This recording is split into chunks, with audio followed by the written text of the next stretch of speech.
সেই ভোর 5:30টাতে ওঠা, তারপরে স্কুলের শেষে বাড়ি, কিন্তু আবার 3:30 থেকে নাচের ক্লাস।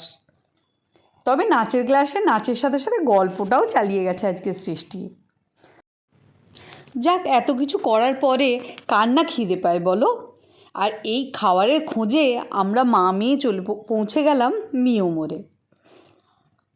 মোড়ে। কোমরে হাত দিয়ে মোটামুটি সৃষ্টি অবজারভেশনে লেগেছি কী খাওয়া যেতে পারে। আমি বললাম কেক, সে বলল না, নোনতা কিছু। তাই খোঁজা চলছে কী খাবে, এটা নয় ওটা, ওটা নয় ওটা। শেষমেশ তার পছন্দ হলো চিকেন কিমা পাপ। দুজনে দুটো নিয়ে ফেললাম, আর এক কোণে গিয়ে ব্যাস গপাগপ খেয়ে ফেললাম। তারপরে ঘরের জন্য কেক কিনে বাড়ি ফেরার পালা। সৃষ্টি তো সোজা রওনা দিল, আমিও টাটা।